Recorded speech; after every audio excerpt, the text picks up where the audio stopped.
Well, here's a good time to introduce our lovely guests today, Sharon Corder and Sharon Kunkel. Welcome to Property Source Radio, and thank you so much for joining us this morning. Thanks for having us. Good morning. We're so pleased to have you in our studio this morning. You are here visiting us from your time away from Keller Williams. I hear it's real busy over there. I know some other people that are really, I mean, that branch and those two offices you've got going, just scooping up agents all over the place, huh?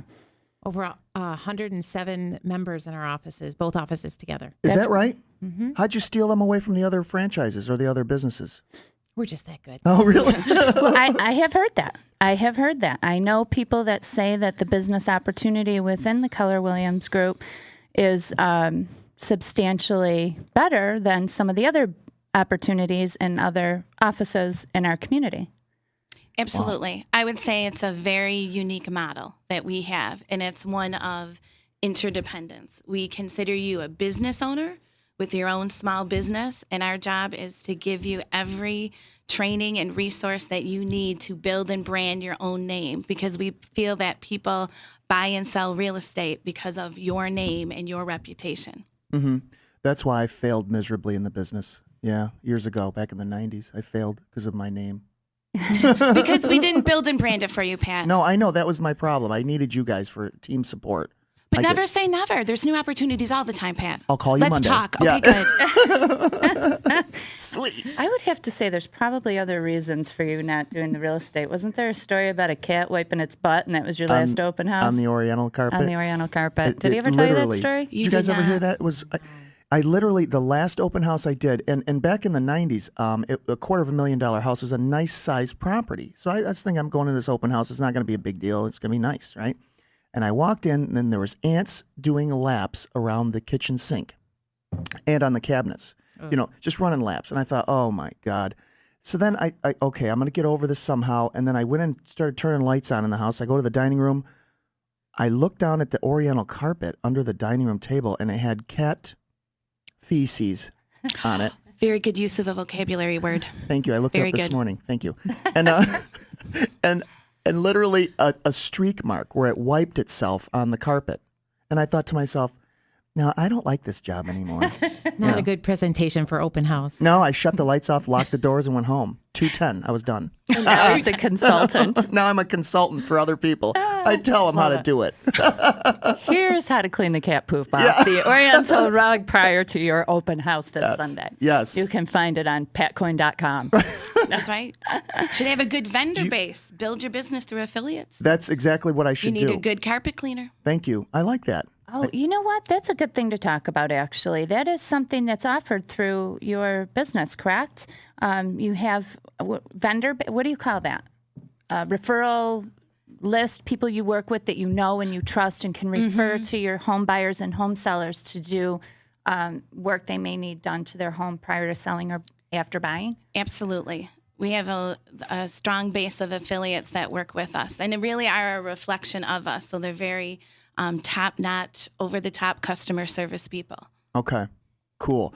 Now, do you, Sharon? I want to get a little background. There's two Sharons in the office here today, the studio, and Sharon Cordert. I'll address you first, please. Sure. You are the broker, owner, or opportunist, whatever you want to call that, of the Keller Williams Realty, Yes. right? That's right. With Chuck Hilbert. That's right. Chuck Hilbert and I.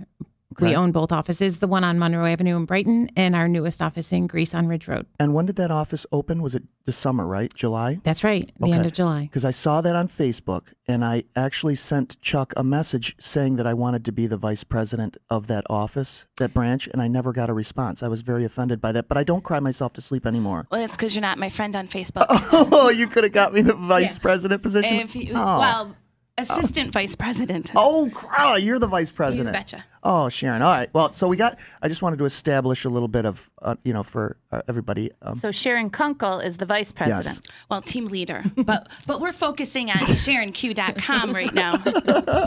That's great. Very good. So as a team lead now, Sharon Kunkel, Yes, sir. you do a team lead for the entire office or both offices? On or the how? west side, and I have Okay. a counterpart on the east side on Winton Road, Beth Ambrosi. Okay. and she handles that office. And basically, we do growth, productivity, profitability, and we work on a culture. Oh, okay, cool. So you do have a focal point in the office, because I remember we were just running, swinging from the hips or shooting from the guns or whatever. I don't even know.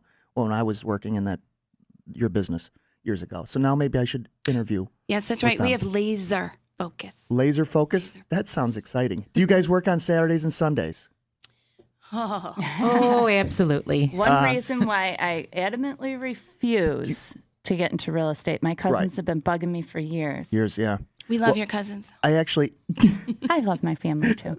you know what? I actually had a realtor tell me a few years ago, and I won't mention who it is, but she said to me nicely, "Why don't you get back in the business?" I said, "I don't really want to, because it's like I don't have any. I'm not a good time management person. Poor time management skills." Say yet. Let's get a good Yet. mindset there, Pat. That's right. I just admit my issues and move on. I'm okay with that. We can help you with your issues. Oh, thank you. So, thanks, Sharon.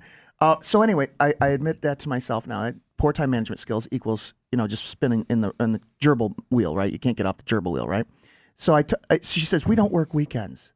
I said, "Right." She actually tried to feed me a line that she doesn't work weekends. I'm like, "Yeah, right. Okay."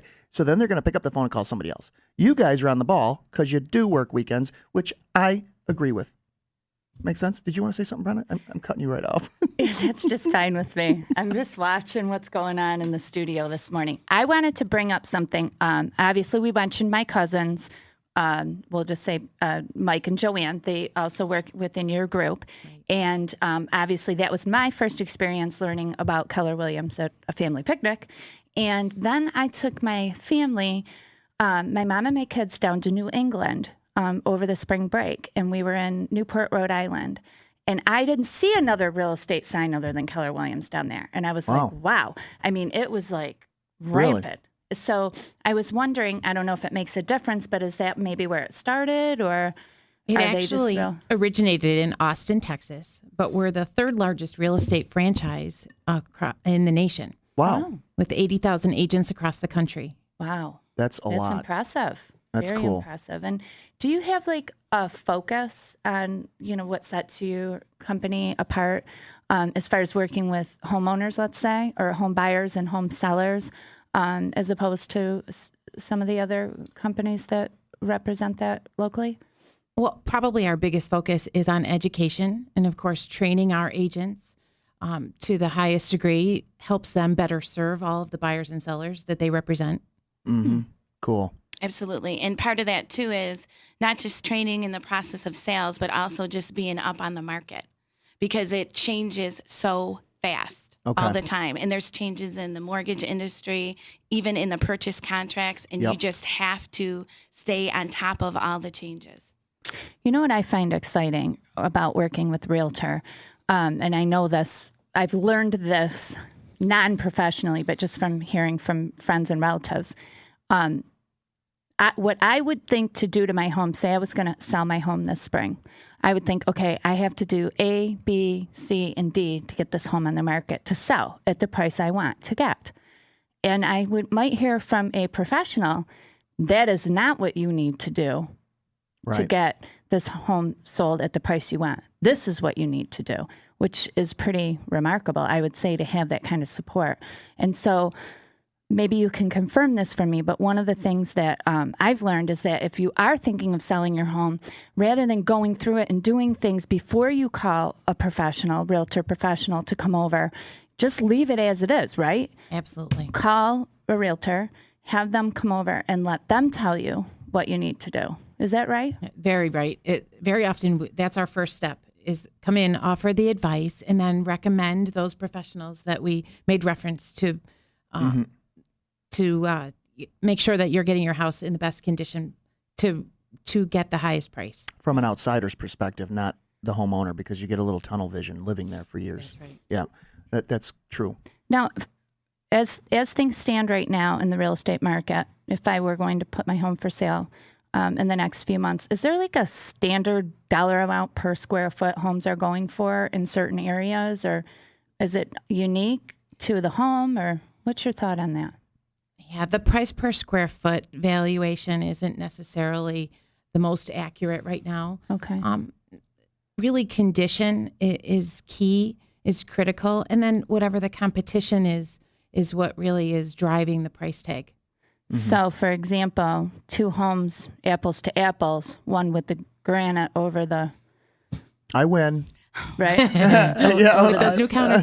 know, laminate, right? Granite or laminate. Is that what we're talking about when you Yeah. say competition? Competition, yeah. Yeah, equal. or what houses in similar type houses have sold for. Okay. Most recent sales. Well, what about these ones that are selling less expensively? Is that going to lower the value of my home Probably. in my neighborhood?